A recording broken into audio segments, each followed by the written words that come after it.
Israel ने Gaza पट्टी दे विच अल अंसार मस्जिद ते कीती एयर स्ट्राइक। IDF का दावा, हमास ते अतवादियां ने बनाया होया सी कमांड सेंटर। महाजंग दे विच हुण तक 5,500 तो वध लोकां दी मौत। महाजंग दे विचाले भारत ने फिलिस्तीन दे वल वधाया मदद दा हथ। भारती हवाई सेना दा जहाज C-17 राहत समग्री लैके होया रवाना। मिस्र दे रस्ते गाजा नूं भेजी मैडिकल मदद। बागेश्वर बाबा के बयान से ईसाई भाईचारे नूं सख्त एतराज कहा। अपने बयान के लिए माफी मंगण धीरेन्द्र शास्त्री। पंजाब के माहौल नूं खराब करने की की जा रही कोशिश। धीरेन्द्र शास्त्री ने ईसाइयां नूं दस्सिया सी विदेशी ताकतां। गैंगस्टरां के खिलाफ बड़े एक्शन की तैयारी। सूत्रों के मुताबिक जांच एजेंसियां ने गैंगस्टरां ते एसोसिएट की मंगी है लिस्ट। पंजाब, चंडीगढ़ ते हरियाणा के जेल प्रशासन तो मंगिया पूरा वेरवा। तमिलनाडु के कस्टम विभाग की वड्डी कार्रवाई। त्रिची एयरपोर्ट तो करीब 38 लाख रुपए का 612 ग्राम प्योर सोने की पेस्ट बरामद। सैनेटरी पैडों के लुको के ले जा रहे सी तस्कर। महाराष्ट्र के पुणे के एयरक्राफ्ट की एमरजेंसी लैंडिंग। दोवें ट्रेनी पायलट सुरक्षित। DGCA का बयान, मामले की कर रहे हैं जांच। मोगा दे विच ट्रक और कार की टक्कर तो बाद लगी भयानक आग। कार चालक कार के अंदर ही फसिया। लोगों ने कड़ी मशक्कत तो बाद कढ़िया बाहर, पर हस्पताल ले जाने तो बाद हुई मौत। कैनेडा तो हुशियारपुर ने दे दसूहा पहुंची 23 साल नौजवान की मृतक दे बीते दिन विदेश हार्ट अटैक के नाल गई सी जान। पिता की 10 साल पहला ही हो चुकी है मौत। मुक्तसर के नौजवान की दुबई च पानी च डुब्बन के नाल हुई मौत। रोजी रोटी खातर 3 साल पहला गया सी विदेश। परिवार का रो रो के बुरा। क्रिकेट का अज सुपर संडे वर्ल्ड कप दे विच न्यूजीलैंड दे नाल भिड़ेगी टीम इंडिया। हिमाचल की धर्मशाला दे विच दोपहर 2 बजे शुरू होगा मैच।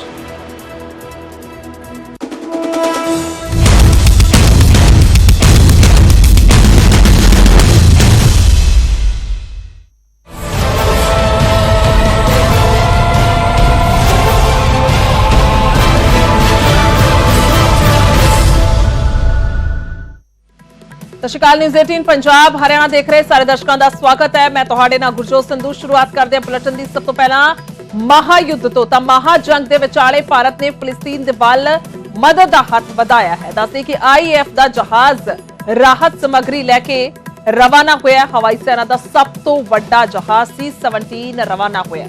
भारत ने मिस्र के रस्ते गाजा नूं मदद भेजी है। फिलिस्तीन के लोगों के लिए लगभग 6.5 टन मैडिकल मदद भेजी गई है। 32 टन आफत राहत समग्री भी नाल भेजी गई है। विदेश मंत्रालय ने जानकारी देंदे दस्सिया है कि राहत समग्री च दवाइयां, सर्जिकल समान, टेंट, स्लीपिंग बैग, तरपालां, पानी नूं शुद्ध करने वालियां गोलियां समेत होर वस्तुआं शामिल ने। तां हालात दस दईए कि दोवां देशां दे इस वेले बेहद चिंताजनक बने हुए ने। भावें इजराइल का जिक्र कर लईए या फिलिस्तीन का जिक्र कर लीए। जेकर असीं ये जिक्र करते हैं कि 5,500 तो ज्यादा लोगों की मौत हो चुकी है, तो उसदे विच वड्डी गिनती फिलिस्तीन के लोगों की भी है, क्योंकि हमास एक अतवादी संगठन है जिसके वल्लों यह हमला किया गया है और उसदे विच नुकसान फिलिस्तीन का भी हो रहा है, इजराइल का भी वड्डे पद्धर ते हो रहा है। तो फिलहाल भारत के वल्लों यह मदद का हाथ बढ़ाया गया।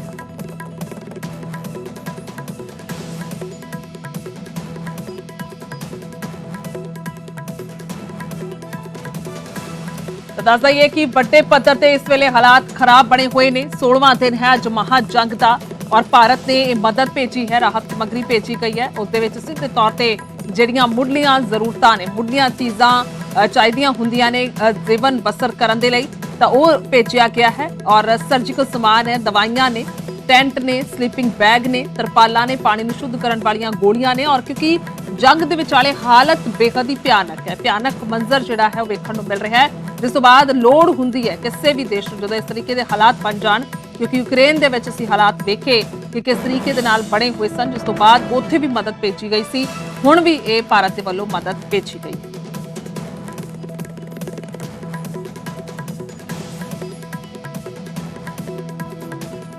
तो इजराइल ते हमास के विचाले महाजंग का अज 16वां दिन है। गाजा ते इजराइल की एयर स्ट्राइक जारी है। गाजा पट्टी दे विच दस्सदे कि अल अंसार मस्जिद ते एयर स्ट्राइक किया गया। हमास के अतवादियों ने यह कमांड सेंटर बनाया होया सी। IDF का यह कहना है तो महाजंग के विच हुण तक 5,500 तो वध लोगों की मौत हो गई है। हालांकि जिस समय एक झटके दे विच 500 लोग मारे गए सन, उस तो बाद ज्यादा हालात चिंताजनक बने। अमेरिका बार बार जिक्र कर रहा है। अमेरिका के राष्ट्रपति, अमेरिका के पीएम जाके खुद इजराइल के विच मुलाकात भी करके आए ने। उन्होंने भरोसा दिता है कि बिल्कुल वो नाल खड़े ने, बार बार इसका जिक्र कर रहे हैं। और सिर्फ मॉरली नहीं बल्कि वड्डी आर्थिक मदद तक अमेरिका ने की है। पर हालात जिहो जे हालात बेहद भयानक ने। साडी खास तौर पर टीम न्यूज़ 18 ਦੀ पहुंची हुई है इजराइल ਦੇ ਵਿੱਚ। लगातार साडे तक उत्थों के हालात पहुंचा रहे हैं। वो दिखा रहे हैं किस तरीके का भयानक मंजर है, क्योंकि जिथे भी देखा जाता है, जिथे भी खास तौर पर गाजा पट्टी का जिक्र किया जाए तो अग लगियां हुई गड्डियां वड्डे पद्धर से। और उस वेले पूरा फौज जी है उत्थे वड्डी गिनती च तैनात है। लगातार जंग चल रही है। लगातार सानू ये तस्वीरें दिखा रहे हैं कि किवें टैंकां तोपां दे नाल हमले एक दूजे ते कीते जा रहे हैं। और बेहद ही ज्यादा बड़े पद्धर से जिथे जानी नुकसान होया है तो माली नुकसान अजिहा होया कि कई साल तक अजे ये देश खड़े नहीं हो पाते।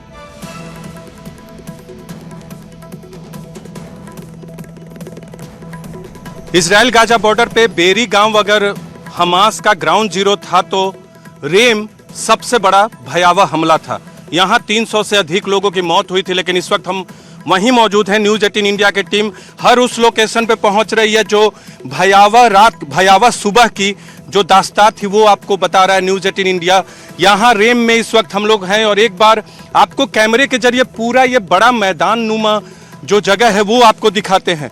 देखिएगा घिरा हुआ है। यहाँ नोवा पार्टी का आयोजन था, नोवा म्यूजिक फेस्टिवल का आयोजन यहीं था। लोग डांस कर रहे थे, झूम रहे थे, नाच रहे थे और सुकोत जो फेस्टिवल होता है ज्यूज का, उसकी खुशी मना रहे थे। शनिवार का दिन छुट्टी का दिन था और रात भर लोगों ने पार्टी की थी। लेकिन शनिवार को सुबह यहाँ सैकड़ों की संख्या में बड़ी बड़ी गाड़ियों के साथ, मोटरसाइकिल के साथ आतंकी पहुंचते और किस तरह का नर्क यहाँ मचाते हैं वो यहाँ आपको दिख रहा होगा। यहाँ उस दिन सुबह में रात भर पार्टी चल रही थी, लेकिन अचानक एक के बाद एक मिसाइल से हमला होता है। हर तरफ उधर देखिए बिखरा पड़ा है, लोगों को बांधा गया, जलाया गया, मारा गया। वो जो बाथरूम आपको दिख रहा है सामने में, वहां घुस घुस कर लोग छुपने गए, वहां मारा गया। लोगों का पीछा तक किया गया, छोड़ा नहीं गया। कितना बड़ा मैदान नुमा ये इलाका है, पेड़ों के बीच में है। यूकलिप्टस के पेड़ हैं, यहाँ यूकलिप्टस के पेड़ हैं और इन वनों के बीच में किस तरह से लोगों को एक के बाद एक मारा गया। 300 से ज्यादा लोगों की मौत हुई थी। उस रात को 3000 के लोग यहाँ मौजूद थे। और बाहर में ये आपको बता दें, ऐसा नहीं था कि यहाँ कुछ लोग बाहर भी अपनी लिए थे। ये आगजनी जो की गई है, यहाँ मारा गया है, किस तरह से आग लगाया गया है। इन देखिए पेड़ के पेड़ उखड़ गए हैं, उनकी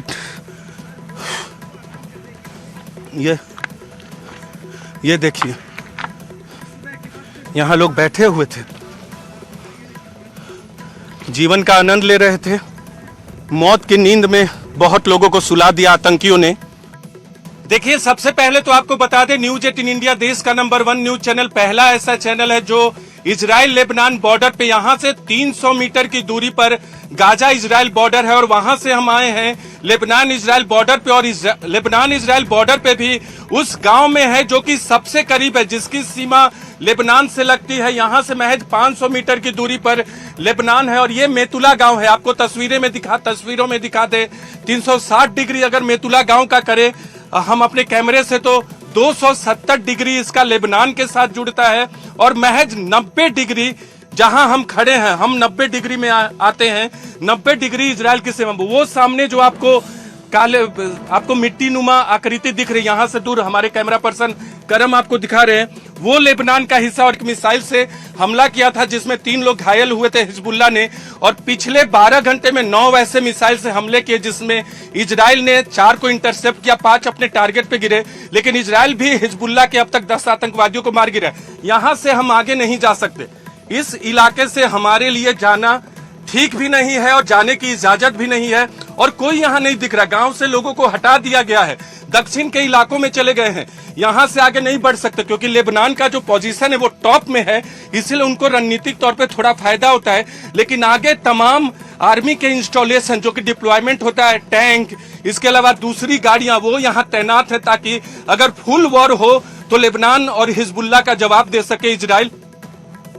आप देख रहे हैं लेबनान बॉर्डर से सबसे करीब गाजा बॉर्डर पर जब इजराइल युद्ध लड़ता है तो वो थोड़ा मैदानी इलाका है, लेकिन ये पहाड़ी इलाका है और यहाँ युद्ध की स्ट्रेटजी अलग होती है।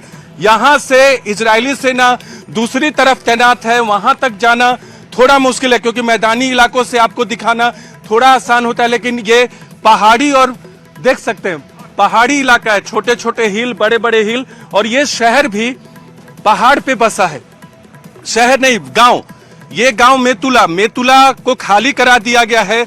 जितने भी 2 से 3 किलोमीटर के सीमा के गांव और शहर थे उसे खाली करा दिया है इजराइल की सेना ने। और ये मेतुला जहां 1500 लोग रहते हैं करीब, उसमें से 90% लोग गांव छोड़ के जा चुके हैं। और एक मिसाइल भी यहां दागा गया जिसमें 3 लोग घायल हुए थे, किसी की मौत नहीं हुई थी लेबनान की तरफ से। और बाद में इजराइल की सेना ने वहां भी जो गाइडेड मिसाइल दागा गया था, एंटी टैंक मिसाइल दागा गया था लेबनान की तरफ से, इजराइल की सेना ने उससे भी लेबनान के आतंकवादियों को टारगेट किया। तो 7 अक्टूबर के बाद हिजबुल्लाह भी इस युद्ध में, अभी छोटी छोटी झड़पें हो रही हैं, शामिल हो गया। और लेबनान में हिजबुल्लाह के खिलाफ इजराइल ने अपना फ्रंट यहां से खोला हुआ है। ये उत्तरी फ्रंट है जहां लेबनान और हिजबुल्लाह के खिलाफ इजराइल की सेना है। दक्षिणी फ्रंट जहां हमास के खिलाफ गाजा में इजराइल हमला कर रहा है। हर सिटी घोस्ट सिटी के तौर पे तब्दील हो गया, लेकिन कुछ शहरों को खाली करने को कहा गया। जैसे जेरोड से लोगों को हटाया गया, नॉर्दर्न बॉर्डर इजराइल और लेबनान के बॉर्डर के गांव को खाली कराया गया। बहुत 20 से ज्यादा ऐसे इलाके हैं, शहर और गांव, जिनको खाली कराया जा रहा है इजराइल की सेना की तरफ से, सरकार की तरफ से। और देखिए कोई नहीं दिखेगा, इक्का दुक्का लोग, कुछ लोग आपको दिख रहे हैं जो घरों से निकल रहे हैं। इधर आपको ले चलते हैं, यहाँ देखिए ये लोग, मुझे लगता है यहाँ छोड़ के निकल रहे हैं, ऐसा महसूस हो रहा है। ये लोग देखिए गाड़ियों पे सामान रखे हैं, यहाँ से निकलने की मुझे लगता है तैयारी है, क्योंकि कभी भी ये फ्रंट भी खुल सकता है। और बार बार हिजबुल्लाह चेतावनी देता है और इजराइल की सेना भी कहती है कि अगर हिजबुल्लाह ने ज्यादा फ्रंट खोला, बहुत ज्यादा हमले किए, तो उसके लिए भी इजराइल तैयार है। पहाड़ पे बसा ये शहर है, सबसे बड़ा शहर है।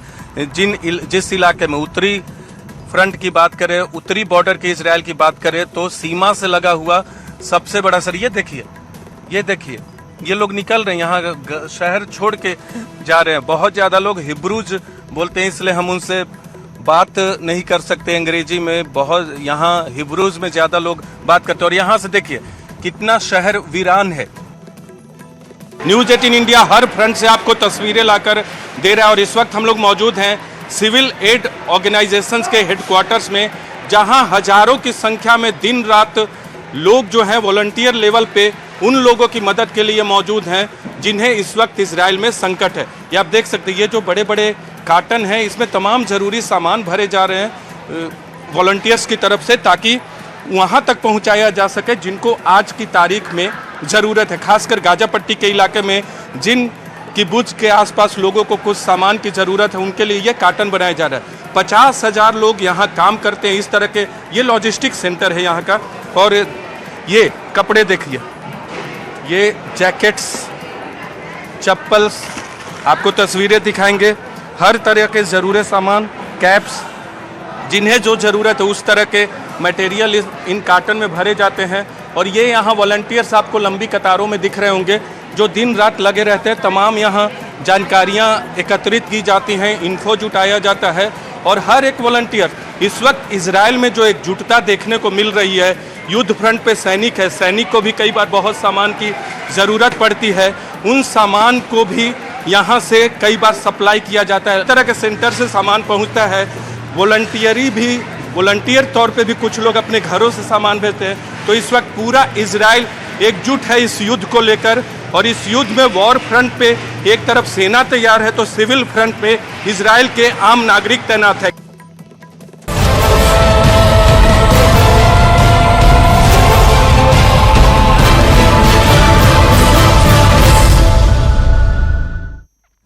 ਇਸ ਵੇਲੇ ਦੀ ਵੱਡੀ ਖਬਰ ਦੇ ਵੱਲ ਰੁਖ ਕਰਦੇ ਹਾਂ। ਵੈਸਟ ਦਿੱਲੀ ਇਲਾਕੇ ਦੇ ਵਿੱਚ ਇੱਕ ਘਰ ਨੂੰ ਅੱਗ ਲੱਗੀ ਹੈ। ਫਾਇਰ ਬ੍ਰਿਗੇਡ ਨੇ ਦੱਸਦੇ ਕਿ ਅੱਗ ਤੇ ਕਾਬੂ ਪਾਇਆ ਹੈ, ਪਰ 16 ਲੋਕਾਂ ਨੂੰ ਸੁਰੱਖਿਅਤ ਬਾਹਰ ਕੱਢਿਆ ਗਿਆ ਹੈ। ਇਸ ਤਰੀਕੇ ਦੀ ਭਿਆਨਕ ਅੱਗ ਲੱਗੀ, ਤਸਵੀਰਾਂ ਦੇ ਨਾਲ ਤੁਹਾਨੂੰ ਦਿਖਾ ਰਹੇ ਹਾਂ। ਜਾਨੀ ਨੁਕਸਾਨ ਤੋਂ ਬਚਾ ਦੱਸਿਆ ਜਾ ਰਿਹਾ ਹੈ। ਗੈਸ ਸਿਲੰਡਰ ਫਟਿਆ ਹੈ। ਗੈਸ ਸਿਲੰਡਰ ਫਟਣ ਦੇ ਨਾਲ ਇਹ ਅੱਗ ਲੱਗਣ ਦੀ ਘਟਨਾ ਵਾਪਰੀ ਹੈ। ਇੱਕ ਘਰ ਦੇ ਵਿੱਚ ਅੱਗ ਲੱਗੀ ਹੈ। ਵੈਸਟ ਦਿੱਲੀ ਇਲਾਕਾ ਹੈ ਜਿੱਥੇ ਘਰ ਦੇ ਵਿੱਚ ਭਿਆਨਕ ਅੱਗ ਲੱਗੀ। ਤਸਵੀਰਾਂ ਅਸੀਂ ਵੇਖ ਪਾ ਰਹੇ ਹਾਂ ਕਿਸ ਤਰੀਕੇ ਦੇ ਨਾਲ ਅੱਗ ਦੇ ਭਾਂਪੜ ਮੱਚ ਰਹੇ, ਕਿੰਨੇ ਧੂਏ ਦਾ ਗੁਬਾਰ ਸਾਨੂੰ ਤਸਵੀਰਾਂ 'ਚ ਨਜ਼ਰ ਆ ਰਿਹਾ ਹੈ। ਫਾਇਰ ਬ੍ਰਿਗੇਡ ਦੇ ਕਰਮਚਾਰੀ ਅੱਗ ਬੁਝਾਉਣ ਦੇ ਲਈ ਕੋਸ਼ਿਸ਼ ਕਰ ਰਹੇ ਨੇ। ਤਾਂ ਫਿਲਹਾਲ ਜਾਨੀ ਨੁਕਸਾਨ ਤੋਂ ਬਚਾ ਹੈ, ਪਰ ਇੱਕ ਘਰ ਦੇ ਵਿੱਚ ਸਿਲੰਡਰ ਫਟਣ ਦੇ ਨਾਲ ਗੈਸ ਸਿਲੰਡਰ ਫਟਿਆ ਹੈ, ਉਸੇ ਕਰਕੇ ਇਹ ਹਾਦਸਾ ਵਾਪਰਿਆ। ਭਿਆਨਕ ਅੱਗ ਲੱਗੀ ਇਸ ਘਰ ਦੇ ਵਿੱਚ। 16 ਲੋਕ ਸੁਰੱਖਿਅਤ ਬਾਹਰ ਕੱਢੇ ਗਏ ਨੇ, ਜਾਨੀ ਨੁਕਸਾਨ ਤੋਂ ਬਚਾ ਹੈ।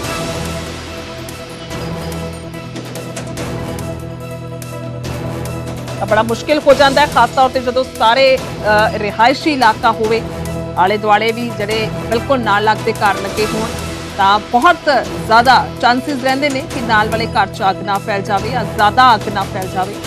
ਨੁਕਸਾਨ ਜਾਨੀ ਹੋਣ ਦਾ ਸਭ ਤੋਂ ਵੱਡਾ ਖਤਰਾ ਰਹਿੰਦਾ ਹੈ, ਪਰ ਕਿਤੇ ਨਾ ਕਿਤੇ ਇੱਥੇ ਬਚਾਅ ਕਰ ਲਿਆ ਗਿਆ ਹੈ। ਘਰ ਦਾ ਤਾਂ ਨੁਕਸਾਨ ਹੋਇਆ ਹੀ ਹੈ, ਸਾਰਾ ਘਰ ਅਸੀਂ ਕਹਿ ਸਕਦੇ ਹਾਂ ਜੋ ਅੰਦਰਲਾ ਸਮਾਨ ਹੈ ਸੜ ਕੇ ਸੁਆਹ ਹੋ ਗਿਆ, ਪਰ ਜਾਨੀ ਨੁਕਸਾਨ ਤੋਂ ਬਚਾਅ।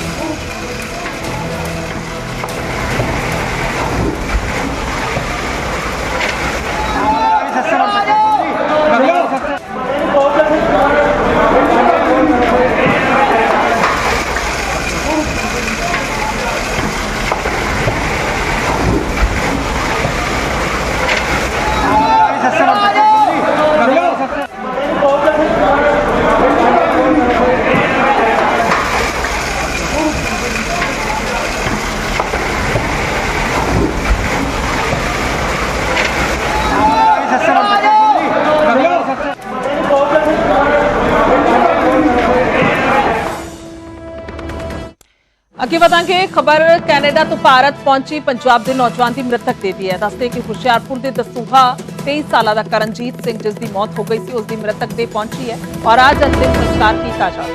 ਪੂਰੇ ਪਿੰਡ 'ਚ ਸੋਗ ਦੀ ਲਹਿਰ। ਬੀਤੇ ਦਿਨੀ ਕੈਨੇਡਾ ਦੇ ਵਿੱਚ ਹਾਰਟ ਅਟੈਕ ਦੇ ਨਾਲ ਇਸ ਨੌਜਵਾਨ ਦੀ ਜਾਨ ਚਲੀ ਗਈ ਸੀ। ਪਿਤਾ ਦੀ 10 ਸਾਲ ਪਹਿਲਾਂ ਹੀ ਮੌਤ ਹੋ ਚੁੱਕੀ ਹੈ। ਤਾਂ ਪਰਿਵਾਰ ਦਾ ਰੋ ਕੇ ਬੁਰਾ ਹਾਲ ਹੈ, ਪਰਿਵਾਰ ਸਦਮੇ ਦੇ ਵਿੱਚ।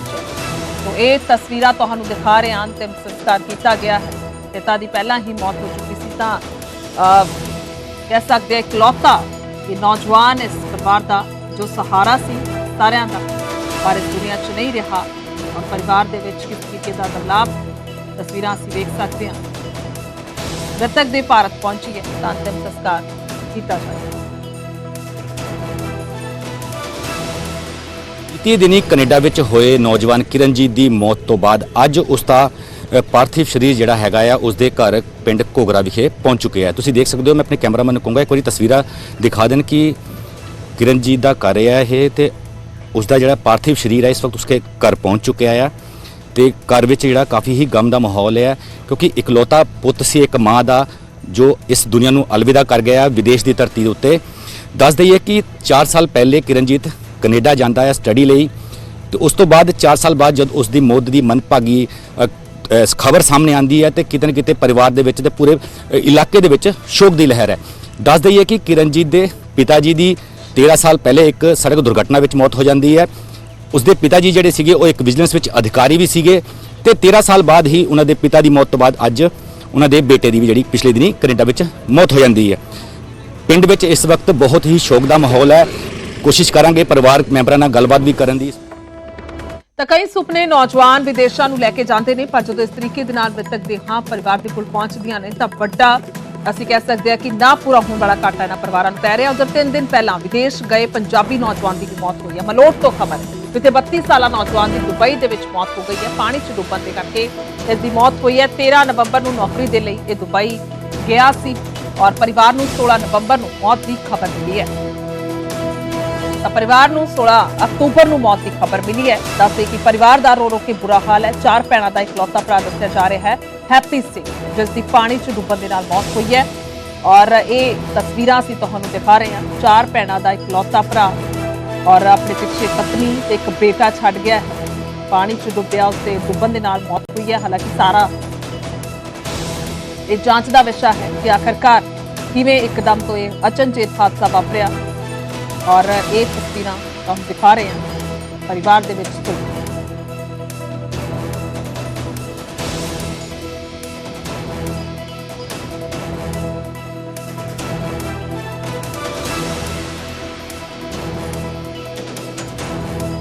ਮੇਰਾ ਭਰਾ ਸੀ ਹੈਪੀ ਸਿੰਘ ਜੀ। ਇਹ ਦੁਬਈ ਦੇ ਵਿੱਚ 13 ਤਰੀਕ ਨੂੰ ਗਿਆ ਸੀਗਾ ਜੀ ਤੇ 16 ਨੂੰ ਸਾਨੂੰ ਫੋਨ ਆ ਗਿਆ ਵੀ ਇਹਦੀ ਡੈਥ ਹੋ ਗਈ ਹੈਗੀ ਹੈ, ਜੋ ਕਿ ਇਹਦੀ ਜਾਣਕਾਰੀ ਸਾਨੂੰ ਇਹਦੇ ਜਿਹੜਾ ਇਹਦਾ ਏਜੰਟ ਸੀ ਉਹਨੇ ਸਾਨੂੰ ਫੋਨ ਕਰਕੇ ਦਿੱਤੀ ਹੈ ਵੀ ਇਹਦੀ ਉਧਰ ਕੋਈ ਕਿਸੇ ਕਾਰਨ ਉਹਦੀ ਡੈਥ ਹੋ ਗਈ ਹੈ ਤੇ ਤੁਸੀਂ ਆਪਦਾ ਪੁੱਛ ਪੜਤਾਲ ਕਰੋ। ਤੇ ਆਪ ਉਹ ਘਰੋਂ ਫਰਾਰ ਹੋ ਗਿਆ। ਫਰਾਰ ਹੋ ਗਿਆ ਜੀ ਉੱਥੇ। ਅਸੀਂ ਉਹਦੇ ਘਰੇ ਗਏ, ਅਸੀਂ ਜਾ ਕੇ ਮਿਹਨਤ ਤਰਲਾ ਕੀਤਾ, ਉਹਦੇ ਘਰੇ ਬੁੜੀਆਂ ਸੀ, ਅਸੀਂ ਉੱਥੋਂ ਵਾਪਸ ਆ ਗਏ। ਅਸੀਂ ਪੁਲਿਸ ਨੂੰ ਖਬਰ ਦਿੱਤੀ ਹੈਗੀ ਹੈ, ਪੁਲਿਸ ਨੇ ਜੋ ਮਾੜੀ ਮੋਟੀ ਫਾਰਮੈਲਿਟੀ ਸੀ ਉਹ ਕੀਤੀ। ਉਸ ਤੋਂ ਬਾਅਦ ਪ੍ਰਸ਼ਾਸਨ ਨੇ ਸਾਡੀ ਕੋਈ ਮਦਦ ਨਹੀਂ ਕੀਤੀ।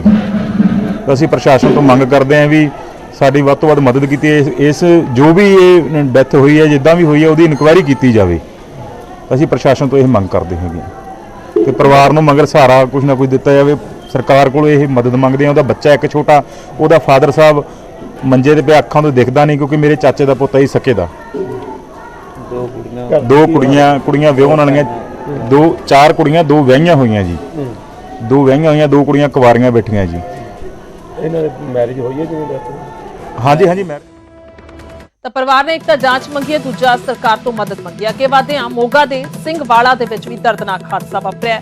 ਟਰੱਕ ਅਤੇ ਕਾਰ ਦੀ ਆਮੋ ਸਾਹਮਣੇ ਦੀ ਟੱਕਰ ਹੋਈ। ਟੱਕਰ ਤੋਂ ਬਾਅਦ ਭਿਆਨਕ ਅੱਗ ਲੱਗੀ ਹੈ। ਕਾਰ ਚਾਲਕ ਕਾਰ ਦੇ ਅੰਦਰ ਹੀ ਫਸਿਆ ਔਰ ਲੋਕਾਂ ਨੇ ਬਹੁਤ ਮੁਸ਼ਕਲ ਤੋਂ ਬਾਅਦ ਉਸ ਨੂੰ ਬਾਹਰ ਕੱਢਿਆ, ਪਰ ਹਸਪਤਾਲ ਲਿਜਾਣ ਤੇ ਉਸ ਦੀ ਮੌਤ ਹੋ ਗਈ, ਯਾਨੀ ਕਿ ਡਾਕਟਰਾਂ ਨੇ ਉਸ ਨੂੰ ਮ੍ਰਿਤਕ ਐਲਾਨ ਕਰ ਦਿੱਤਾ। ਤਾਂ ਇਹ ਹਾਦਸਾ ਵਾਪਰਿਆ ਹੈ, ਭਿਆਨਕ ਹਾਦਸਾ ਅਸੀਂ ਕਹਿ ਸਕਦੇ ਹਾਂ। ਕਿਸ ਤਰੀਕੇ ਦੇ ਨਾਲ ਟੁੱਟ ਕੇ ਇਹ ਬਲ ਰਿਹਾ ਹੈ ਟਰੱਕ ਔਰ ਬੇਹੱਦ ਹੀ ਦਰਦਨਾਕ ਹਾਦਸਾ, ਕਿਉਂਕਿ ਕਾਰ ਦੇ ਵਿੱਚ ਕਾਰ ਚਾਲਕ ਫਸਿਆ ਰਿਹਾ, ਜਿਸ ਨੂੰ ਲੋਕਾਂ ਨੇ ਬਹੁਤ ਮੁਸ਼ਕਲ ਤੋਂ ਬਾਅਦ ਬਾਹਰ ਕੱਢਿਆ।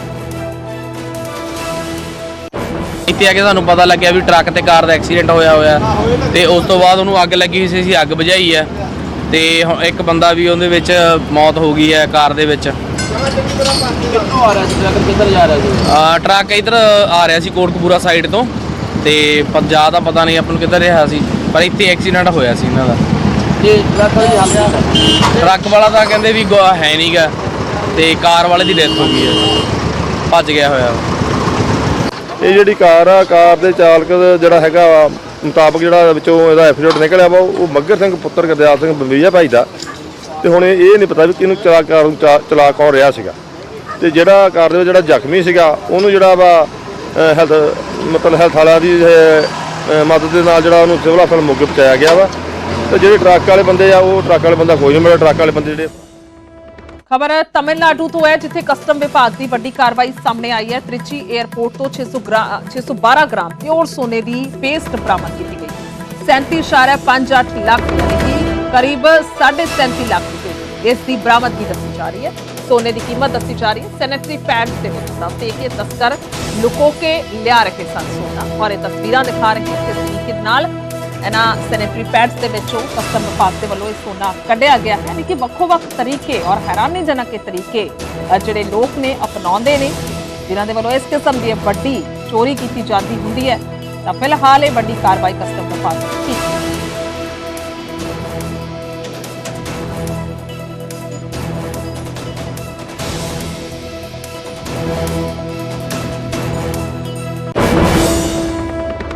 ਤਾਂ ਮਹਾਰਾਸ਼ਟਰ ਤੋਂ ਵੱਡੀ ਖਬਰ ਹੈ। ਮਹਾਰਾਸ਼ਟਰ ਦੇ ਪੁਣੇ ਦੇ ਵਿੱਚ ਜਹਾਜ਼ ਦੀ ਐਮਰਜੈਂਸੀ ਲੈਂਡਿੰਗ ਹੋਈ ਹੈ। ਰੈਡ ਬਰਡ ਟ੍ਰੇਨਿੰਗ ਅਕੈਡਮੀ ਦੇ ਜਹਾਜ਼ ਦੀ ਐਮਰਜੈਂਸੀ ਲੈਂਡਿੰਗ ਕਰਾਈ ਗਈ ਹੈ। ਤਕਨੀਕੀ ਖਰਾਬੀ ਦੇ ਕਰਕੇ ਜਹਾਜ਼ ਦੀ ਐਮਰਜੈਂਸੀ ਲੈਂਡਿੰਗ ਹੋਈ ਹੈ। ਦੋਵੇਂ ਟ੍ਰੇਨਰ ਅਤੇ ਟ੍ਰੇਨੀ ਜਿਹੜੇ ਨੇ ਉਸ ਸੁਰੱਖਿਅਤ ਨੇ। ਤਾਂ ਇਹ ਤਸਵੀਰਾਂ ਤੁਹਾਨੂੰ ਦਿਖਾ ਰਹੇ ਹਾਂ। ਐਮਰਜੈਂਸੀ ਲੈਂਡਿੰਗ ਕਰਾਈ ਗਈ ਹੈ। ਹਾਲਾਂਕਿ ਇਹ ਜਾਂਚ ਕੀਤੀ ਜਾਏਗੀ ਕਿ ਸੁਭਾਵਿਕ ਤੌਰ ਤੇ ਜਦੋਂ ਇਸ ਤਰੀਕੇ ਦੇ ਨਾਲ ਇਹ ਲੈਂਡਿੰਗ ਹੋਈ ਹੈ ਐਮਰਜੈਂਸੀ, ਤਾਂ ਜਾਂਚ ਹੋਣੀ ਬਣਦੀ ਹੈ। और फिलहाल दोवें ट्रेनर और ट्रेनी जोड़े ने उस सुरक्षित जा रहे हैं।